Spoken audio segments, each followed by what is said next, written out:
Size 4.3 exercise पर वही ध्यान देना सभी। फर्स्ट पार्ट हमें दिया गया है x plus Y is equal to 4। Question को ध्यान से समझना। Draw the graph of each of the following linear equation. जो भी लीनियर इक्वेशन हमें गिवन है इनके हमें ग्राफ ड्रॉ करने हैं, ठीक है, बाय 2 वेरिएबल्स। मतलब 2 वेरिएबल्स वाली लीनियर इक्वेशन दे दी गई है, इनके ग्राफ हमें ड्रॉ करने हैं। मैंने तुम्हें लीनियर इक्वेशन के टॉपिक में एक चीज समझाई थी, इसका चाहे ग्राफ कोई सा बने लेकिन ग्राफ हमेशा एक स्ट्रेट लाइन होती है।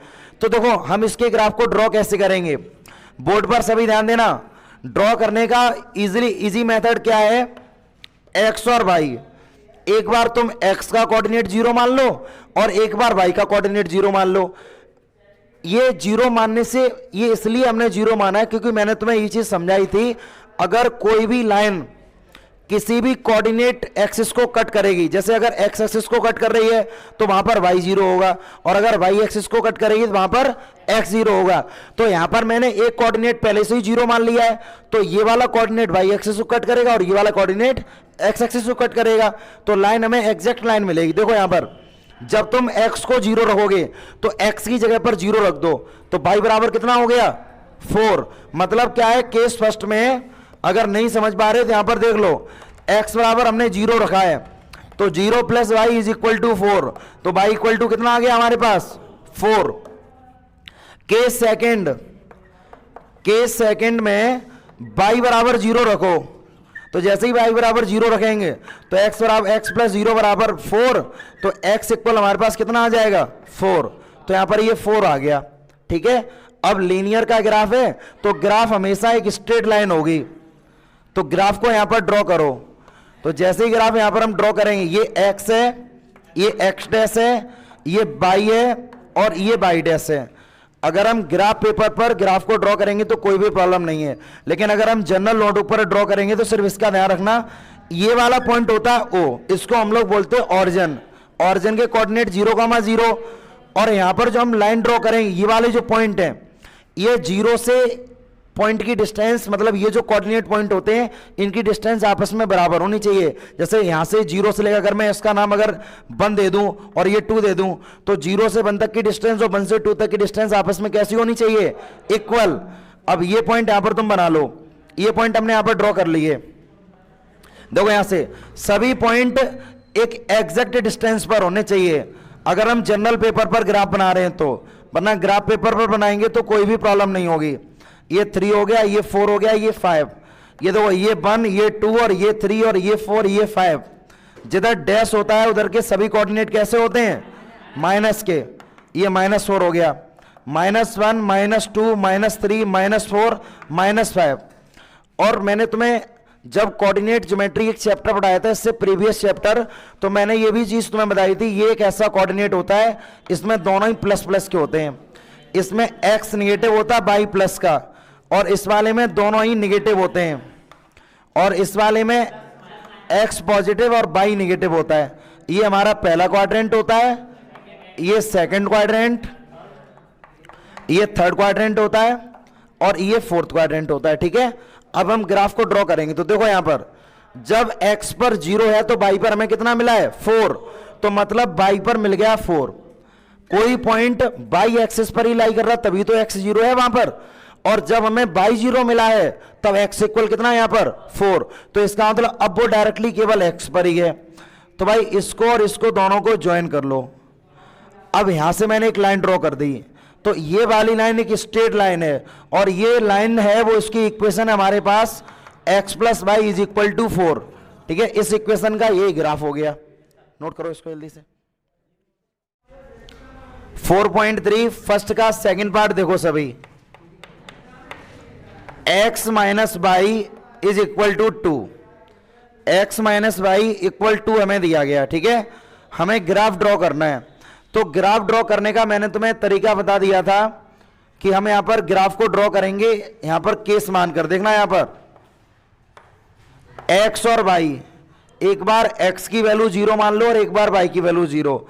जिनको प्रॉब्लम होती है वो एक बार यहां पर समझ लो कैसे करने हैं।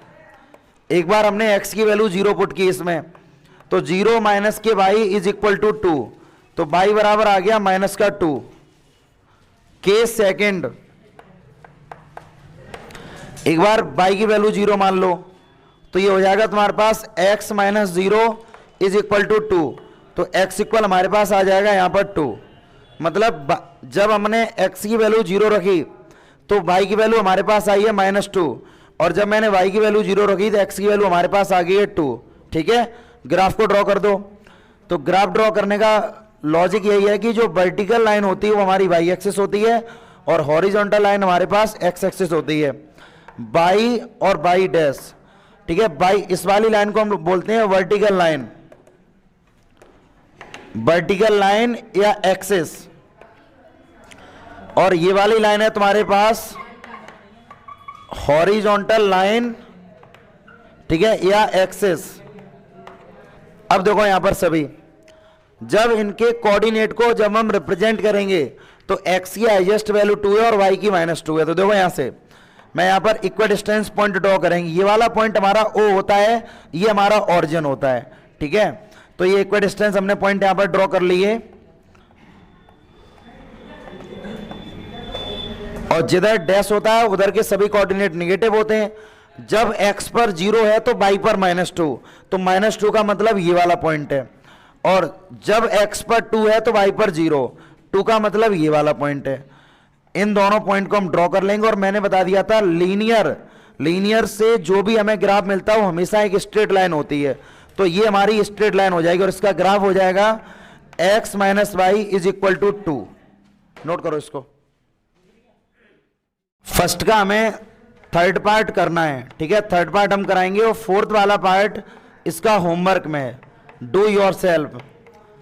थर्ड वाला पार्ट हमें दिया गया y is equal to 3x, y equal हमें 3x दिया गया। ठीक है, y इक्वल हमें 3x के मैंने ग्राफ को ड्रॉ करेंगे। देखो कभी भी अगर ऐसे ग्राफ हमारे सामने आते हैं जिसमें कांस्टेंट होता ही नहीं है, तो कांस्टेंट जब नहीं होता है तो उस वाले केस में हम कभी भी मतलब जनरल तरीके से ड्रॉ नहीं करेंगे कि एक बार x 0 मान लो, एक बार y 0, क्योंकि अगर x और y 0 मानेंगे तो हमें ओवरऑल कंडीशन 0 मिलेगी।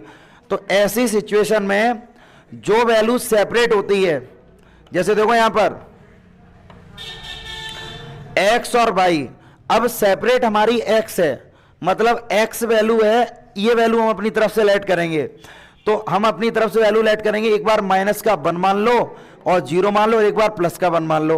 ये 3 वैल्यू, मतलब एक वैल्यू हमने नेगेटिव लेट की और एक वैल्यू हमने पॉजिटिव और एक वैल्यू हमने 0 लेट कर ली है। तो देखो यहां पर केस फर्स्ट में एक बार x की वैल्यू -1 पुट करो, जैसे हम -1 पुट करेंगे तो 3 मल्टीप्लाई माइनस के 1, तो रिजल्ट हमारे पास आ जाएगा y इज इक्वल टू -3, मतलब y की वैल्यू -3 आ गई। केस सेकंड में x की वैल्यू 0 पुट करो, तुम्हारे पास y इक्वल आ जाएगा 3 मल्टीप्लाई 0, यानी कि रिजल्ट हमारे पास y इक्वल आ जाएगा 0, तो y की वैल्यू भी 0 आ गई। केस थर्ड में x की वैल्यू 1 करो, 1 वैल्यू को यहां पर पुट करो, तो y is equal to 3 multiply 1, यानी कि यहां से y इक्वल हमारे पास आ जाएगा 3, y की वैल्यू 3 आ गई। x इक्वल जब -1 रखा तो y की वैल्यू हमारे पास -3 आई, x इक्वल जब 0 रखा तो y की वैल्यू 0 है, जब x इक्वल 1 रखा तो y की वैल्यू हमारे पास 3 आ गई है। ठीक है, अब ग्राफ को हम ड्रॉ करेंगे, तो देखो यहां से बोर्ड पर सभी ध्यान देना, x डैश y और y डैश, ये वाला पॉइंट हमारा ऑरिजिन हो गया। ठीक है, जहां पर दोनों एक्सिस इंटरसेक्ट करती हैं वो वाला पॉइंट हमारा ऑरिजिन है, तो ये हो जाएगा तुम्हारे पास 1 2 3 4, 1 2 3 4, और यहां से देखो 1 2 3 और 4, उसके बाद 1 2 3 और 4 मैंने यहां पर ड्रॉ कर लिया लाइन। ठीक है, जिधर डैश है उधर के कोऑर्डिनेट नेगेटिव होंगे, यानी कि इधर के कोऑर्डिनेट नेगेटिव होंगे और ये भी कोऑर्डिनेट नेगेटिव होंगे। अब रिप्रेजेंट करो, जब x पर -1 है उस टाइम y पर -3 है, यानी कि -1 पर -3 है, ये वाला पॉइंट -1 है और ये वाला पॉइंट हो जाएगा तुम्हारा -3, तो दोनों पॉइंट जहां पर इंटरसेक्ट होंगे वही तुम्हारा पॉइंट होगा। ये वाला पॉइंट हमारा -1 है और ये वाला पॉइंट हमारा -3 है। अब आ जाओ इस पर 0, इसका मतलब बिल्कुल बीच ऑरिजिन पर ही लाई करेगा। जब x पर वैल्यू हमारी 1 है उस टाइम y पर वैल्यू 3 है, तो यानी जब x पर वैल्यू 1 है तो y पर वैल्यू हमारे पास 3 है। 3 का मतलब ये वाला पॉइंट हो गया। अब तो यहां से इन दोनों को यहां पर ज्वाइन कर दो, ये वाली लाइन जो हमें मिल रही है ये इसका ग्राफ हो जाएगा, और तुम यहां पर लिख भी दोगे y is equal to 3x। बिल्कुल इसी तरह से जो आगे वाले क्वेश्चन भी हमने कराए थे उसी तरह से इसका फोर्थ पार्ट कर लेना, ठीक है। नोट करो, सेकंड पर सभी ध्यान दो। क्वेश्चन नंबर सेकंड वाले क्वेश्चन में हमें गिवन है, give the equation of two line passing through the point 2,14। मुझे दो लाइन की इक्वेशन यहां पर लिखनी है जो दोनों लाइनें 2,14 वाले पॉइंट से पास होती हो। फिर how many more lines are there, मतलब कितनी ज्यादा से ज्यादा लाइन इस वाले पॉइंट से पास हो सकती है। देखो पॉइंट हमें गिवन कर दिया है इन्होंने, गिवन दैट पॉइंट हमें यहां पर गिवन है, पॉइंट हमें दिया गया 2,14, ये पॉइंट हमें दे दिया इन्होंने। अब ये बोला गया टू लाइन की इक्वेशन लिखो जो कि इन पॉइंट से पास हो, इक्वेशन ऑफ टू लाइन। तो बोर्ड पर सभी फोकस करना। जैसे हम अगर दो लाइन की इक्वेशन अगर लिखें यहां पर, तो कंडीशन हमारे पास क्या होगी, कंडीशन हमारे पास ये होने वाली है, जैसे सबसे पहली अगर इक्वेशन हमारे पास नाउ हम अगर यहां पर ये लिख दें x plus Y is equal to K, X plus Y is equal to K हमने लिख लिया यहां पर, अपनी तरफ से एक इक्वेशन बना ली, x plus Y is equal to k, ये तुम्हारे पास एक इक्वेशन है। अगर ये दोनों पॉइंट से पास, जब मतलब इस वाले पॉइंट से अगर ये वाली लाइन पास होगी तो ये वाला पॉइंट इस वाली लाइन को सेटिस्फाई भी करेगा। मतलब x की वैल्यू 2 और y की वैल्यू 14 पुट करो इसमें, तो ये हो जाएगा 2 प्लस के 14 इज इक्वल टू के। तो k की वैल्यू हमारे पास आ गई 16। इस वाली इक्वेशन में पुट करो, जैसे मैं कर दूं यहां पर पुट इन इक्वेशन फर्स्ट, तो जैसे तुम यहां पर तो x plus Y is equal to 16, क्योंकि k की वैल्यू कितनी आ गई तुम्हारे पास 16, तो ये x plus Y is equal to 16, ये वो इक्वेशन है जो कि इस वाले पॉइंट से पास हो गई। जैसे अगर मैं तुमसे ये बता दूं कि सपोज करो ये वाली इक्वेशन तुम्हें दे दी जाए कि x plus Y is equal to 16 है, तो तुम कैसे प्रूफ करोगे कि ये वाली इक्वेशन इस वाले पॉइंट से पास होगी। तो हम क्या करेंगे, x और y की जो वैल्यू यहां पर है ना वो यहां पर पुट करो, तो LHS बराबर RHS आना चाहिए। अगर LHS RHS बराबर आ रहे, इसका मतलब ये वाला पॉइंट इसको सेटिस्फाई कर रहा है। एक तो इक्वेशन मैंने ये मान ली अपनी तरफ से। अब इन्होंने बोला कि दूसरी मतलब दो इक्वेशन तुम्हें बनानी है, तो तुम देखो यहां से एनोदर इक्वेशन हमने यहां पर मान ली 2x प्लस के 3y इज इक्वल टू के। देखो अपने मन से कोई भी इक्वेशन लेट करो, लेकिन बराबर में k लेके चलो। k हमारा कांस्टेंट है और k हमारा एक ऐसा नंबर होगा जो इस वाली इक्वेशन को सेटिस्फाई कराएगा। अब तुम x की वैल्यू 2 और y की वैल्यू 14 यहां पर पुट करो, तो मतलब 2 मल्टीप्लाई 2 और plus 3 multiply 14 is equal to k। तो k is equal to 4 plus के 42, तो k की वैल्यू हमारे पास आ गई 46। इसको इस वाली इक्वेशन में पुट करो, पुट इन इक्वेशन सेकंड। जैसे हम सेकंड में इसको पुट करेंगे तो हो जाएगा तुम्हारे पास 2x प्लस के 3y इज इक्वल टू 46। ये दूसरी इक्वेशन ऑफ लाइन है जो कि इस वाले पॉइंट से पास होगी। अब मैं अगर तुमसे ये बोलता कि तुम्हें 10 इक्वेशन निकालनी है, 10 इक्वेशन जो कि इस वाले पॉइंट से पास होंगी, तो तुम 10 डिफरेंट लेट कर लो, लेकिन सबके इक्वल में k लेके चलो। k की जो भी वैल्यू आएगी लास्ट में उसको रिप्लेस कर देंगे, हमें इक्वेशन मिल जाएगी। अब लास्ट में इन्होंने क्वेश्चन में एक चीज और बोली है कि इस वाले पॉइंट से कितनी लाइनें पास हो सकती हैं। अब ये होता तुम्हें 2 की रिक्वायरमेंट थी, तुमने 2 इक्वेशन बना ली। अगर तुम्हें 10 की रिक्वायरमेंट होती तुम 10 बना लेते। अगर तुम्हें इनफाइनाइट की रिक्वायरमेंट होती तो तुम इनफाइनाइट बना लेते। इसका मतलब क्या है, इस वाले पॉइंट से इनफाइनाइट लाइन पास हो सकती है। तो मतलब लोगों यहां पर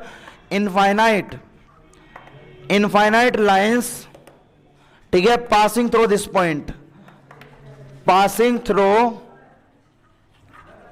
दिस पॉइंट,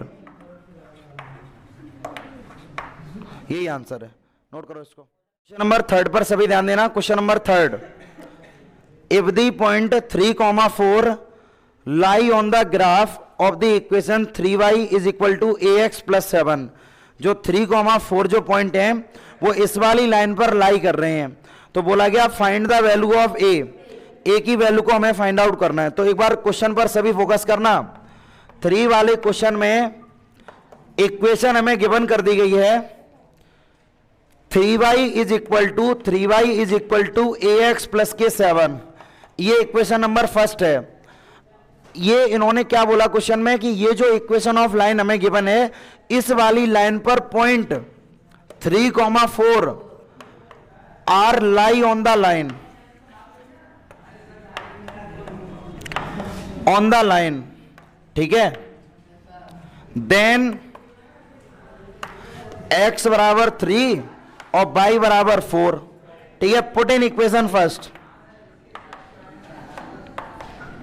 मुझे यहां पर एक बात बताओ, अगर 3,4 अगर लाइन पर लाई करेंगे तो इस वाली इक्वेशन को सेटिस्फाई भी करेंगे।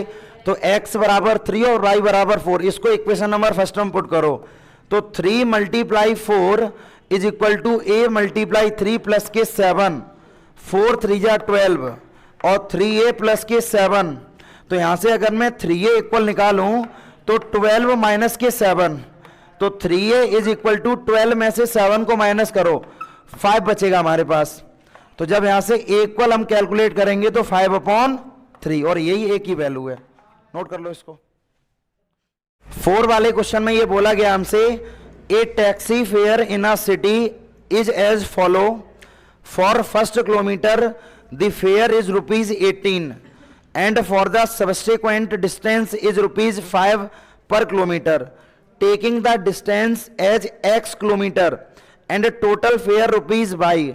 Right a linear equation for the information and draw its graph. और इसके हमें ग्राफ को भी ड्रॉ करना। पहले क्वेश्चन पर सभी ध्यान देना।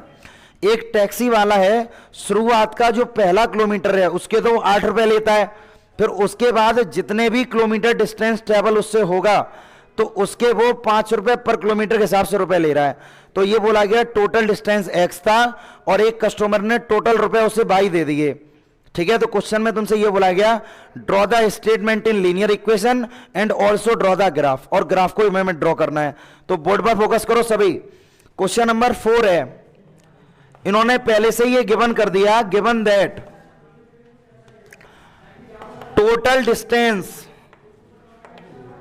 टोटल डिस्टेंस हमें दिया गया x किलोमीटर और टोटल, ठीक है, टोटल पेड रुपी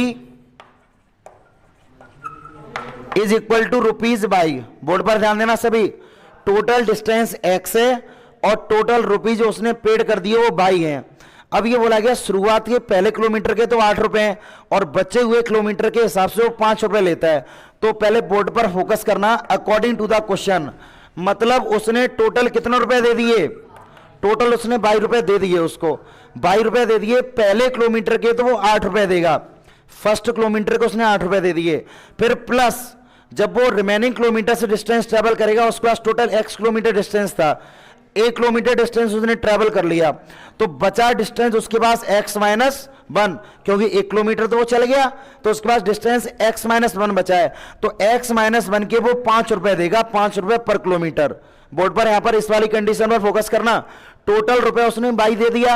अब ये बोला जा रहा है क्वेश्चन में टोटल डिस्टेंस उसके पास x है, पहले किलोमीटर के तो वो 8 रुपए देगा, तो पहले किलोमीटर का अगर वो 8 रुपए देगा तो टोटल डिस्टेंस अगर x था तो रिमेनिंग डिस्टेंस x-1 बचा और मल्टीप्लाई 5, मतलब इतने डिस्टेंस के वो 5 रुपए पर किलोमीटर के हिसाब से रुपए देगा। यानी कि y is equal to 8 plus के 5x माइनस 5, तो y is equal to 5x plus के 3। ये इक्वेशन हमारे पास आ गई है। अब तुम कंडीशन पर अभी फोकस करना। इसको अभी हम चाहें तो सेपरेट भी कर सकते हैं, लेकिन इस वाली इक्वेशन पर विशेष ध्यान देना। जैसे अगर मैं इसको लिखना चाहें तो मैं इसको ये भी लिख सकता हूं कि 5x माइनस के y प्लस के 3 इज इक्वल टू 0। ये तुम्हारी लीनियर इक्वेशन में रिप्रेजेंट हो गई। बट हमें इस वाली इक्वेशन पर फोकस करना है, इक्वेशन नंबर फर्स्ट। इधर ये प्लस का y था, इक्वल को उधर या किसका हो जाएगा, माइनस का। तो यानी कि 5x माइनस के y plus 3 is equal to 0। ये हमने लीनियर इक्वेशन यहां पर जनरेट कर ली। लेकिन हमें इक्वेशन नंबर फर्स्ट पर फोकस करना क्योंकि ग्राफ हमें बनाना है। तो भाई बोर्ड पर यहां पर ध्यान देना सभी। अब ग्राफ को हम ड्रॉ करेंगे, ग्राफ को ड्रॉ करेंगे। पहले कोऑर्डिनेट पर फोकस करो। जैसे अगर हम यहां पर कोऑर्डिनेट अगर लेट करें, जैसे हमने यहां पर कोऑर्डिनेट लेट किए x और y, जब हमारे पास कांस्टेंट अगर है, जब हमारे पास कांस्टेंट है तो हम इजीली वे से लेट कर लेंगे, एक बार x 0 और एक बार y 0। जब हम x को 0 लेट करेंगे पूरा टर्म खत्म हो जाएगा, तो y इज इक्वल टू 3। तो यहां पर y की वैल्यू तुम्हारे पास 3 आ गई। और जब तुम y बराबर 0 लेट करोगे तो ये टर्म पूरा खत्म हो जाएगा, तो ये प्लस का 3 उधर जाके -3 हो जाएगा। देखना यहां पर अगर किसी को प्रॉब्लम हो रही है तो केस सेकंड हम तुम्हें यहां पर समझा दे रहे हैं। जब हम यहां पर y बराबर 0 पुट करेंगे, पुट कर दो यहां पर 0, तो 0 बराबर 5x प्लस के 3, तो यानी कि 5x इज इक्वल टू -3, तो x बराबर हो गया -3/5। तो मतलब क्या है, x is equal to -0.6। x की वैल्यू हमारे पास आ गई -0.6। क्लियर है, मतलब हमने कोऑर्डिनेट कैलकुलेट कर लिए। अब ग्राफ को रिप्रेजेंट करो। जब हम ग्राफ को यहां पर रिप्रेजेंट करेंगे तो देखो यहां पर x की हाईएस्ट वैल्यू हमारे पास 0.6 है और y की हाईएस्ट वैल्यू 3 है। ये हमारे पास x होता है, ये x डैश, ये y है और ये y डैश। तो यानी 1 2 और 3, ये देखो यहां से 1 2 3 और इधर भी ऐड कर लो 1 2 3 4। अब यहां पर ही हमने ऐड कर लिया इसको। अब ये वाला पॉइंट हमारा ऑरिजिन होता है, यानी ये वाला पॉइंट हमारा ऑरिजिन, इसके कोऑर्डिनेट 0,0। क्लियर है इतना, इसके कोऑर्डिनेट 0,0 हैं। और हम लोगों को ये अच्छी तरह से पता है कि दो कॉन्जिक्यूटिव पॉइंट्स के बीच में, यानी कि अगर मैं इन दो पॉइंट के बारे में बात करें तो इसके बीच में 10 इक्वल डिस्टेंस पॉइंट होते हैं। 10 इक्वल डिस्टेंस पॉइंट होते हैं, ये चीज हम लोगों को अच्छी तरह से पता है। अब रिप्रेजेंट करो इसको, जब x पर 0 है तो y पर 3 है, मतलब y पर 3 है जब x पर 0 है, तो ये वाला पॉइंट हो गया। और जब y पर 0 है तो x पर -0.6, मतलब मूवमेंट पर ध्यान देना, मुझे माइनस की तरफ मूवमेंट करना है 0 से 0.6 टाइम, मतलब कि माइनस की तरफ मूवमेंट करना है। और ये वाला, इस वाले पॉइंट के कोऑर्डिनेट होते हैं 0,0, तो 0 वाला पॉइंट हमारा यही हो गया, 0 से 0.6 तक मूवमेंट करना है, मतलब 1 2 3 4 5 6 7 8 9, तो 1 2 3 4 5, यानी ये वाला 0.6 हो गया तुम्हारे पास। ग्राफ पेपर पर जब ड्रॉ करोगे तो एग्जैक्ट डिस्टेंस वहां पर गिवन होती है, तो ग्राफ को रिप्रेजेंट करने में कोई भी प्रॉब्लम नहीं आएगी। अब इसको हम इनसे ज्वाइन कर देंगे तो ये हमारे पास इक्वेशन, ये वाली ग्राफ हमारा बन जाएगा। और ये ग्राफ किस इक्वेशन का होगा, 5x माइनस के y plus 3 is equal to 0। Note कर लो इसको। नंबर फिफ्थ वाले क्वेश्चन पर सभी ध्यान दो। क्वेश्चन नंबर फिफ्थ के ओवरऑल हमारे पास दो पार्ट हैं। दोनों पार्ट में हमसे ये बोला गया, ग्राफ तुम्हें इन्होंने पहले से ही बना के दे दिया, तुमसे इसमें ये बोला गया कि हमें इक्वेशन को फाइंड आउट करना। 4 इक्वेशन हमें गिवन है, चारों में से हमें इक्वेशन को चूज करना है कि कौन सी इक्वेशन इस वाले ग्राफ की होगी। तो पहले देखो, ग्राफ की इक्वेशन अगर हमें चूज करनी है तो इनके पॉइंट्स को पहले पता करो। जैसे मान लो ये वाला पॉइंट तुम्हारा ए है और ये वाला पॉइंट हमारा बी है, तो ए वाले पॉइंट की अगर बात करें तो x पर है -1 और y पर है 1। अब इसकी अगर हम बात करें, x पर 1 है और y पर -1 है, मतलब ये कोऑर्डिनेट है हमारे पास। अब तुम इनको चेक करो, पहले देखना यहां पर अगर हम इनको चेक करें, जैसे मान लो x और y, तुम्हें चेक करने का बहुत सरल तरीका बता रहे हैं अभी हम। ये मान लो ये फर्स्ट पार्ट है, इन चारों इक्वेशन में से कोई एक इक्वेशन इस वाली ग्राफ की होगी। तो देखो y is equal to x है, अब तुम्हारे पास पहला कोऑर्डिनेट -1 है और यहां पर +1 है, तो मतलब तुम्हारे पास x की एग्जैक्ट वैल्यू पहले से ये बने ग्राफ के अकॉर्डिंग, भाई -1 और 1। जब तुम यहां पर -1 रखोगे x है तो y बराबर भी -1 हो जाएगा, और 1 रखोगे तो ये भी 1 हो जाएगा। मतलब ये ग्राफ पॉसिबल नहीं है, क्योंकि तुम्हें वैल्यू क्या चाहिए, जब तुम -1 रखो तब ये तुम्हें +1 दे, लेकिन जब तुमने यहां पर -1 रखा तो यहां पर ही तुम्हें -1 मिला। तो और उसके बाद जब तुम +1 रखो तब ये -1 दे, तो मतलब रिवर्स वैल्यू चाहिए। तो ये पहला ग्राफ तो बिल्कुल कैंसिल आउट हो गया। अब हम दूसरे की बात करें, दूसरे पर फोकस करना, दूसरे पर भी तुम यही लेट करो। देखना x प्लस वाई, एक बार x की वैल्यू -1 और एक बार 1, तुम यहां पर पुट करो। जब तुम x की वैल्यू -1 पुट करोगे, इधर ये -1 इक्वल को उधर जाके +1 हो जाएगा, तब y तुम्हें देगा +1। क्लियर है। फिर उसके बाद x की वैल्यू अब +1 पुट करो, तो जब तुम यहां पर x की जगह +1 रखोगे तो इक्वल को उधर जाके क्या देगा, ये -1, ये यहां पर आ जाएगा तुम्हारे पास -1, तो -1,1 और 1,-1, इसका मतलब ये कोऑर्डिनेट क्लियर है, तो मतलब ये वाली इसकी इक्वेशन है। तो लिख दो यहां पर then x + k y = 0 is a equation of given graph, of given graph. और ये दोनों गलत हो जाएंगे, ठीक है, ये दोनों नहीं होंगे, सिर्फ क्या हो जाएगा, सेकंड वाला। नोट करो इसको। क्वेश्चन नंबर 6 हमें दिया गया, if the work done by a body on an application of a constant force is directly proportional to the distance travelled by the body. देखो एक कांस्टेंट जो फोर्स है वो डायरेक्टली प्रोपोर्शनल किसके है, कि बॉडी के द्वारा जितना डिस्टेंस ट्रेवल किया जा रहा है वह उसके डायरेक्टली प्रोपोर्शनल है। अभी हम तुम्हें समझाएंगे डायरेक्टली प्रोपोर्शनल का मीनिंग क्या होता है। तो ये उसके डायरेक्टली प्रोपोर्शनल है। Express this is the form of an equation in 2 variables and draw the graph of the same by taking the constant force as 5 unit. अगर हम कांस्टेंट फोर्स को 5 यूनिट टेक कर लें तो ग्राफ क्या बनेगा।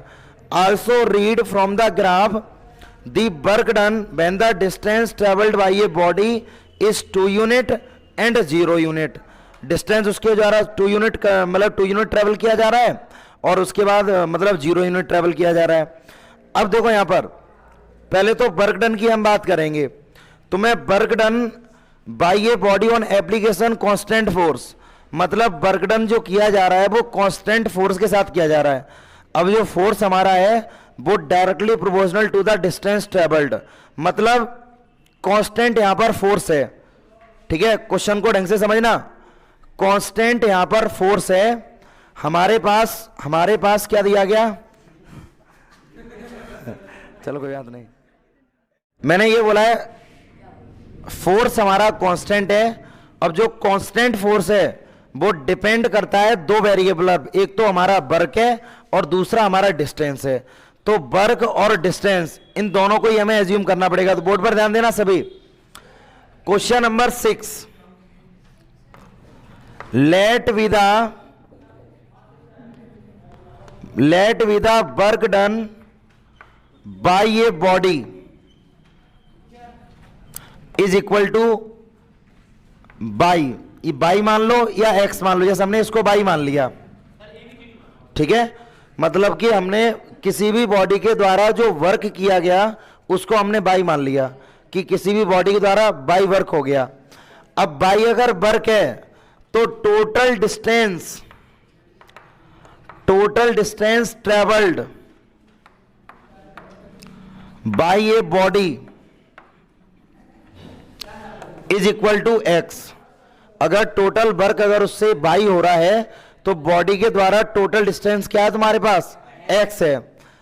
अब इसमें एक वर्ड यूज हुआ है कांस्टेंट फोर्स, कांस्टेंट फोर्स को तुम एफ मान लो, ठीक है। पहले एक चीज हम इसमें तुम्हें यह समझाना चाह रहे हैं, डायरेक्टली का मतलब क्या होता है, बोर्ड पर ध्यान देना। एफ जो है वो directly proportional to the distance है, एक्स हमने रिप्रेजेंट किया है डिस्टेंस से, ठीक है।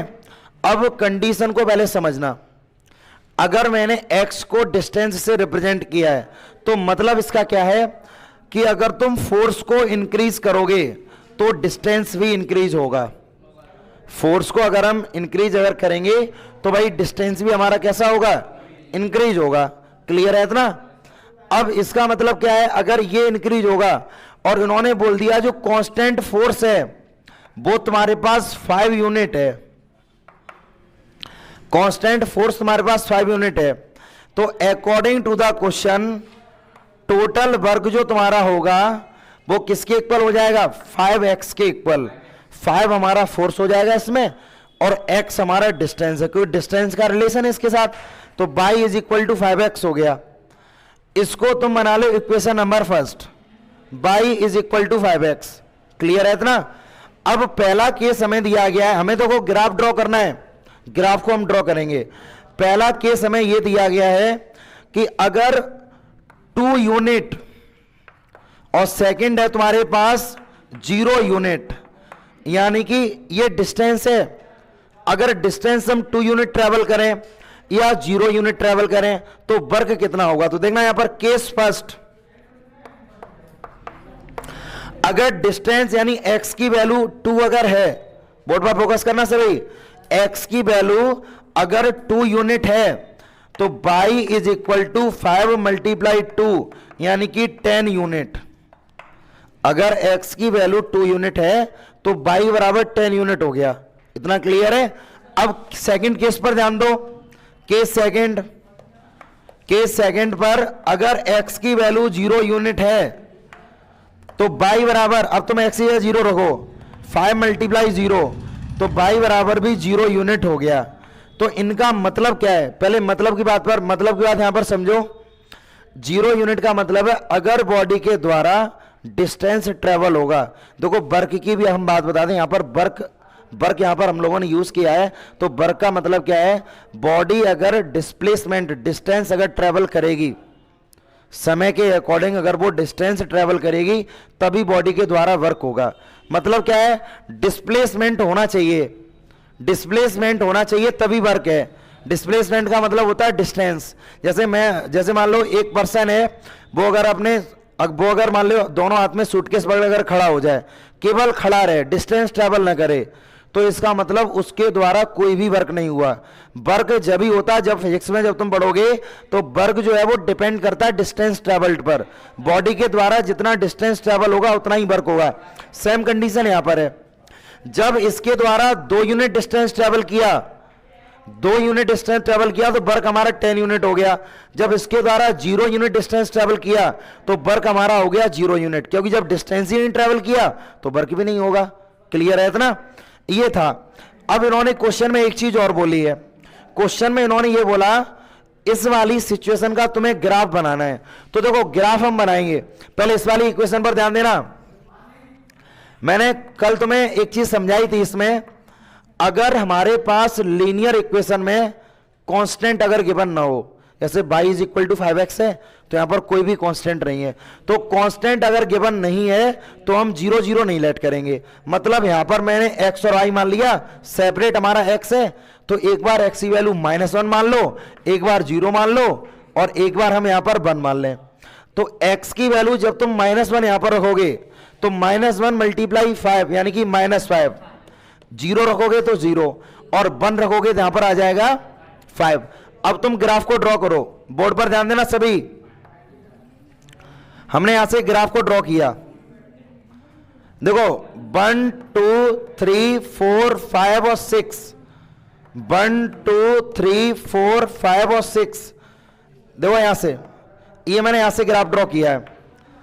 ये x होता है और ये x डैश, ये y होता है और ये y डैश। जब हम ग्राफ पेपर पर ड्रॉ करेंगे तो कोई भी प्रॉब्लम नहीं होगी, ठीक है। अदरवाइज नोटबुक पर ड्रॉ करेंगे तो हमें सिर्फ इतना पता होना चाहिए, ये वाले पॉइंट इक्वल डिस्टेंस होने चाहिए। अब देखो ग्राफ को ड्रॉ करें। ग्राफ को जब हम ड्रॉ करेंगे, जब x की वैल्यू -1 है उस समय y की वैल्यू -5 है, यानी x की वैल्यू जब -1 है तो उस समय y की वैल्यू -5 है। तो इसका मतलब क्या है, और मैंने तुम्हें ये चीज पहले भी बताई थी, इसमें जिधर डैश होता है उधर के कोऑर्डिनेट नेगेटिव होते हैं। x डैश है तो इधर x के कोऑर्डिनेट नेगेटिव है, इधर ये y डैश है तो इधर y डैश के कोऑर्डिनेट नेगेटिव है। अब उसके बाद जब x पर 0 है तो उस टाइम y पर भी 0 है, मतलब 0 0 मतलब e वाला कोऑर्डिनेट हो जाएगा। क्लियर है इतना?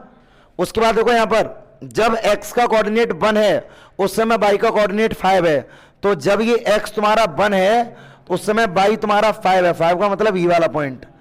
अब इन तीनों को आपस में ज्वाइन कर दो, तो ये ज्वाइन हमने कर दिया, ये हमारे पास बन जाएगी इक्वेशन ऑफ लाइन, और लाइन हमारे पास दे दी गई है y is equal to 5x। Note कर लो इसको। क्यों तिवारी लगातार बातें कर रहे हुए?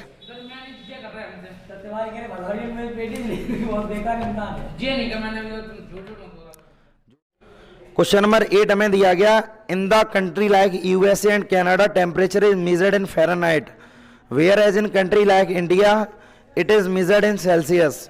Here is a linear equation and convert Fahrenheit to Celsius. यानी कि यहाँ पर एक इक्वेशन दे दी गई है जो कि टेम्परेचर को फ़ारेनहाइट से सेल्सियस में चेंज करती है।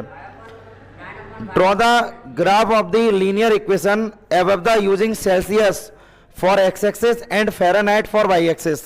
देखो इन्होंने हमें एक इक्वेशन यहां पर गिवन कर दी है। क्वेश्चन नंबर 8 पर सभी ध्यान देना। 8 वाले क्वेश्चन में हमारे पास इक्वेशन है F is equal to 9/5C और प्लस का 32। ये F की वैल्यू हमें गिवन है, मतलब ये हमारा फ़ारेनहाइट है और ये हमारा सेल्सियस है। Draw the graph of the linear equation. पहला क्वेश्चन ये बोला गया कि इसका हमें ग्राफ बनाना है, जो सेल्सियस है वो एक्स एक्सिस है। क्वेश्चन के अकॉर्डिंग सेल्सियस है वो हमारा एक्स एक्सिस है और फ़ारेनहाइट हमारा वाई एक्सिस है। इन्होंने पहले से ये चीज हमें गिवन कर दी, सेल्सियस हमारा एक्स एक्सिस है और फ़ारेनहाइट हमारा वाई एक्सिस है, मतलब इन्होंने ये बता दिया। अब तुमसे ये बोला कि ग्राफ को ड्रॉ करो, तो देखो पहले हम ग्राफ को ड्रॉ करेंगे, तो बोर्ड पर सभी ध्यान देना। F is equal to 9/5C plus के 32, यानी कि इधर ये प्लस का है, इक्वल के इधर आके माइनस का हो जाएगा, तो इधर में ये हो जाएगा F 9/5C is equal to 32। Clear है इतना? इधर ये हमारा प्लस में था, इधर आके माइनस में हो गया।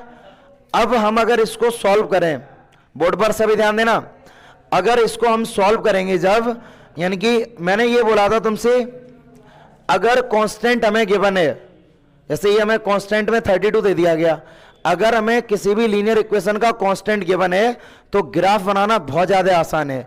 मतलब एक बार x को 0 मानेंगे, एक बार y को 0। तो मतलब क्या है, इन्होंने पहले ये चीज तुम्हें बता दी है, सेल्सियस हमारा x एक्सिस है तो ये रख दिया मैंने c, फ़ारेनहाइट हमारा y एक्सिस, तो ये रख दिया मैंने यहां पर f। मतलब सेल्सियस हमारा x है और फ़ारेनहाइट हमारा y है। एक बार x की वैल्यू 0 रखो और एक बार y की वैल्यू। जब हम x का मतलब c की वैल्यू 0 रखेंगे तो ये पूरा 0 हो जाएगा, f बराबर 32। क्लियर है इतना? और जब तुम एक बार f की वैल्यू 0 रखोगे तो मतलब ये कैंसिल आउट हो जाएगा, तो इधर ये 5 तुम्हारा डिवाइड में उधर जाके मल्टीप्लाई पहुंच जाएगा। एक बार देखो, k सेकंड को समझ लो, k सेकंड में हमने f बराबर 0 रख दिया, तो ये हो जाएगा 0 माइनस के 9/5C इज इक्वल टू 32। तो ये हो जाएगा तुम्हारे पास माइनस के 9C is equal to 32 multiply 5, 32 multiply 5, यानी कि C is equal to 32 multiply 5 upon minus का 9। क्लियर है इतना? यानी कि अगर हम इसका मल्टीप्लाई अगर करें, 5 2 जा 10 कैरी 1, 5 3 जा 15, 15 और 1 16, 16 अपॉन 9, 16 अपॉन 9 आ गया। अब 9 का तुम डिवाइड दो, देखना यहां से 9 बन जा 9, 9 बन जा 9, बचा हमारे पास कितना 7, यानी कि 9 7 जा 63, 9 7 जा 63 हो गया। अब हम ज्यादा आगे मूवमेंट नहीं करेंगे, इसका मतलब ये है C की वैल्यू माइनस में हमें जो यहां पर मिली है ना वो 17 पॉइंट, क्योंकि भाई 17 तो यहां पर आ ही जाएगा। अब 17 पॉइंट अप्रोक्स में तुम कुछ भी मान लो, जैसे हमने अप्रोक्स में यहां पर 5 मान लिया। हमें इतना पता है 9 हमारा वो नंबर है जो एग्जैक्ट वैल्यू नहीं देगा, यानी कि टर्मिनेटिंग डिजिट नहीं देगा। जब ये टर्मिनेटिंग डिजिट नहीं देगा तो आंसर वैसे ही अप्रोक्स मान है, तो मैंने यहां पर पहले से ही अप्रोक्स मान लिया। 9 का डिवाइड 17 टाइम तो एग्जैक्ट चला गया और पॉइंट यहां पर 5 आ गया। क्लियर है इतना? अब देखना ग्राफ को हम रिप्रेजेंट करेंगे, ये माइनस का 17.5 है, ये हमने यहां पर बना लिया। अब तुम देखो यहां पर पहले ग्राफ को बनाना सीख लो। ये मैंने यहां पर ग्राफ ड्रॉ किया, ये x है, ये x डैश है, ये y है और ये y डैश है। ये वाला पॉइंट ऑरिजिन, यानी कि 1 2 3 4 और 5, और यहां से भी देखो 1 2 3 4, 1 2 3 4 और 5। देखो यहां पर मैंने ये लाइनें मैंने यहां पर ड्रॉ कर दी। अब यहां पर ये 32 दिया गया, 32 दिया गया है। अब हम कुछ ऐसी यूनिट्स मान के चलेंगे जिसमें ये सभी वैल्यू हमें मिल जाएं। तो बोर्ड पर ध्यान रखना, मैंने यहां पर ये लेट कर लिया 1 सेंटीमीटर बराबर 8 यूनिट। 1 सेंटीमीटर किसके बराबर है? 8 यूनिट्स के बराबर है। मतलब यहां से लेके ये 0 है, 0,0, यहां से लेके यहां तक की डिस्टेंस 8 यूनिट है। 1 सेंटीमीटर 8 यूनिट के बराबर हो गया। अब यहां पर दिया गया जब x पर 0 है तो y पर 32 है, तो 8 4 जा 32, यानी कि 1 2 3 4, मतलब पॉइंट यहां पर आ जाएगा, पॉइंट यहां पर आ गया। उसके बाद देखो यहां पर जब y की वैल्यू 0 है उस समय x की वैल्यू माइनस का 17 है, तो माइनस के x एक्सिस की तरफ मूवमेंट कर रहे हैं हम। तो 8 2 जा 16, अब 16 से थोड़ा सा आगे कहीं होगा 17.5 अप्रोक्स में। जब तुम ग्राफ पेपर पर ड्रॉ करोगे तुम्हें एग्जैक्ट वैल्यू पता लग जाएगी। तो यहां पर ये आ गया। अब तुम देखो यहां से इसको इससे ज्वाइन कर दो, जैसे इसको ज्वाइन करोगे यहां से तो ये तुम्हारे पास लाइन बनके तैयार हो जाएगी, जिसकी इक्वेशन है तुम्हारे पास F is equal to 9/5 C और इज, ठीक है, और प्लस का 32, ये इक्वेशन है। बताओ यहां तक किसी कोई भी डाउट हो, नोट करो इसको जल्दी से। क्वेश्चन नंबर फर्स्ट वाला पार्ट हमने इसका कर लिया, ठीक है। क्वेश्चन नंबर 8 का अभी हम लोगों ने फर्स्ट पार्ट किया था। क्वेश्चन नंबर 8 के सेकंड पार्ट में हमसे बोला गया if the temperature is 30 degree Celsius, अगर टेम्परेचर 30 डिग्री सेल्सियस अगर है तो what is the temperature in Fahrenheit, तो फ़ारेनहाइट में क्या होगा। देखो यहां पर सेकंड वाले पार्ट में C बराबर अगर हमें 30 डिग्री सेल्सियस दे दिया, C बराबर अगर हमें 30 डिग्री सेल्सियस दे दिया, अब हमसे ये पूछा गया कि फ़ारेनहाइट में वैल्यू बताओ, तो C की वैल्यू हम इसकी जगह पुट कर देंगे। तो यहां पर आ जाएगा F is equal to 9/5 multiply 30 और प्लस 32, और ये आ जाएगा फ़ारेनहाइट में। तो F इज इक्वल टू ये क्या, ये 6 टाइम कैंसिल हुआ, 54 प्लस के 32 डिग्री फ़ारेनहाइट, तो F इक्वल तुम्हारे पास आ जाएगा 680 डिग्री फ़ारेनहाइट। ये हमारा आंसर आ गया।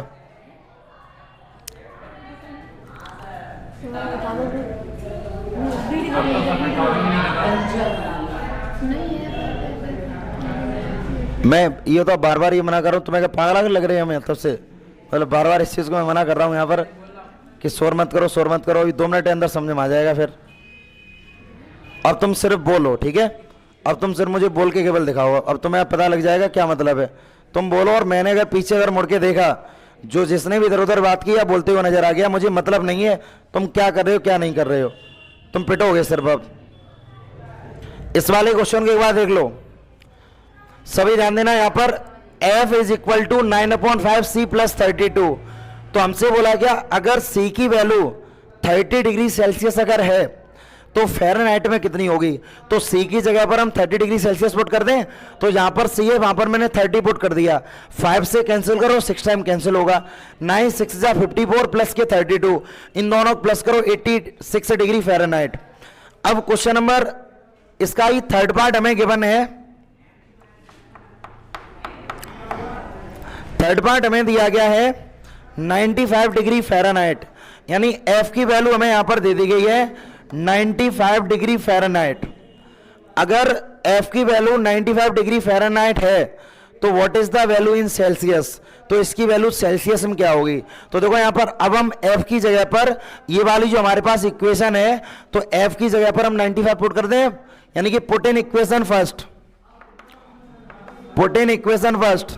तो ये हो जाएगा तुम्हारे पास 95 degree is equal to 9/5 C और प्लस के 32, इधर ये प्लस का 32 है, इक्वल के इधर आके माइनस का हो जाएगा, यानी कि 9/5 C is equal to 95 degree minus के 32। तो हमारे पास रिजल्ट आ जाएगा 9/5 C इज इक्वल टू 5 में से 2 को माइनस करो 3 और 9 में से 3 को माइनस करो 6। तो C इक्वल अगर हम निकालें तो 63 मल्टीप्लाई 5/9, यानी कि इससे ये 7 टाइम, तो C इक्वल आ जाएगा 35 डिग्री सेल्सियस। क्लियर है इतना। अब इसी के साथ हमें फोर्थ पार्ट दिया गया है, फोर्थ वाले पार्ट पे सभी ध्यान देना। फोर्थ वाला पार्ट है if the temperature is 0 degree Celsius, अगर टेम्परेचर हमारा 0 डिग्री सेल्सियस है तो what is the temperature in Fahrenheit. तो फ़ारेनहाइट में कितना टेम्परेचर होगा? And if the temperature is 0 degree Fahrenheit, अगर 0 डिग्री फ़ारेनहाइट है तो सेल्सियस में कितना होगा? तो केस फर्स्ट C बराबर 0 डिग्री सेल्सियस। पहले इन्होंने ये बोला कि अगर सेल्सियस में 0 डिग्री है तो फ़ारेनहाइट में टेम्परेचर क्या होगा? तो C की वैल्यू हम 0 डिग्री सेल्सियस मान लें, तो हम C की जगह पर वैल्यू पुट करेंगे 0, तो ये तुम्हारे पास हो जाएगा 9/5 मल्टीप्लाई 0 प्लस के 32, तो F बराबर हो जाएगा तुम्हारा 32 डिग्री फ़ारेनहाइट। भाई C वाला टर्म तो जब 0, ये तो पूरा ही 0 हो गया। केस सेकंड में ये बोला गया है अगर F बराबर 0 डिग्री फ़ारेनहाइट हो जाए, अगर F बराबर 0 डिग्री फ़ारेनहाइट हो जाए तो सेल्सियस में कितना होगा? तो इसको भी तुम इक्वेशन नंबर फर्स्ट में पुट करो, पुट इन इक्वेशन फर्स्ट। तो F की जगह पर रख देंगे हम 0, 9/5 C प्लस के 32, तो इधर ये प्लस का 32 इक्वल के इधर आके माइनस का हो जाएगा, तो 9/5 C is equal to minus का 32, तो 9 तो C इक्वल हो जाएगा माइनस के 32 मल्टीप्लाई 5/9, तो मल्टीप्लाई जब करोगे 5 2 जा 10 कैरी 1, 5 3 जा 15 और 1 16 अपॉन 9, यानी कि अब 9 से कैंसिल आउट करो, 9 बन जा 9, 17 अप्रोक्सीम 17.5, वो भी माइनस का, तो सीक्वल वैल्यू आ जाएगी माइनस के 17.5 डिग्री सेल्सियस। यानी कि अगर टेम्परेचर फ़ारेनहाइट पे 0 हो जाए, एक चीज ध्यान देना, जब टेम्परेचर 0 डिग्री सेल्सियस होता है तब भी फ़ारेनहाइट में प्लस के 32 डिग्री होता है, और जब फ़ारेनहाइट ही अगर 0 कर दें हम तो जैसी बात है निगेटिव में टेम्परेचर हो गया। अब तो अगर फ़ारेनहाइट ही अगर 0 हो गया तो सेल्सियस में आएगा माइनस का 17.5 डिग्री सेल्सियस। क्लियर है इतना? नोट करो इसको, ठीक है। 8th का 5th पार्ट लास्ट पार्ट है इस क्वेश्चन का। तो 8th के 5th पार्ट में क्या बोला गया, बोर्ड पर पहले सभी फोकस करना। ये बोला गया अगर फ़ारेनहाइट, क्या ये पॉसिबल है, क्या ये पॉसिबल है कि फ़ारेनहाइट और सेल्सियस टेम्परेचर दोनों न्यूमेरिकली इक्वल हो जाएं? क्या ये पॉसिबल है? अगर पॉसिबल है तो कितने डिग्री सेल्सियस पर? तो देखो मैथमेटिक्स के अकॉर्डिंग अगर इन्होंने तुमसे ये पूछा है तो मैंने यहां पर न्यूमेरिकली इक्वल मान लिया कि Fahrenheit degree is equal to Celsius degree. हमने क्या मान लिया कि फ़ारेनहाइट बराबर सेल्सियस, ये न्यूमेरिकली इक्वल मान लिया। अब इस वाली कंडीशन को इक्वेशन नंबर फर्स्ट में पुट करो, पुट इन इक्वेशन फर्स्ट। तो F की जगह पर रख दोगे C, भाई F C के बराबर है तो F की जगह पर मैंने C रख दिया। अब ऐसा मत करना कि F की जगह पर C रख दो, C की जगह पर F रख दो, फिर तो कोई मतलब ही नहीं निकलना है। मैंने सिर्फ F को रिप्लेस कर दिया C से, और इसको तो बना रहने दो 9/5 C प्लस के 32। अब देखना इधर ये प्लस का है, इक्वल के इधर आके किसका हो जाएगा, यानी कि C माइनस के 9/5 C इज इक्वल टू 32।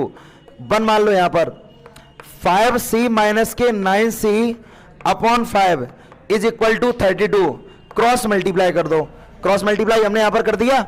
अब देखना सभी यहां पर, इतना करने के बाद 5C में से 9C को जब माइनस करोगे तो कितना बचेगा, यानी कि 4C बचेगा। यहां पर ध्यान देना सभी, 4C बचा मेरे पास, इज इक्वल टू 32 मल्टीप्लाई 5, यानी और वो भी देखो वो भी बचेगा यहां पर माइनस का। क्लियर है ना? अब देखना अगर मैं C इक्वल निकालें तो 32 मल्टीप्लाई 5 अपॉन माइनस का 4, इससे ये 8 बार कैंसिल आउट हो गया, यानी माइनस का 8 आ गया, तो C इक्वल आ गया माइनस के 40 डिग्री, मतलब कि माइनस के 40 डिग्री पर अगर C की वैल्यू तुम माइनस का 40 डिग्री सेल्सियस अगर पुट करो यहां पर, तो फ़ारेनहाइट भी माइनस का 40 ही आएगा। तो ऐसी सिचुएशन में, इस सिचुएशन में दोनों फ़ारेनहाइट और सेल्सियस न्यूमेरिकली इक्वल पॉसिबल हैं और हो सकते हैं। तो तुम यहां पर लिख दोगे yes, Fahrenheit and Celsius are numerically equal when temperature is minus का 40 डिग्री सेल्सियस। नोट करो इसको।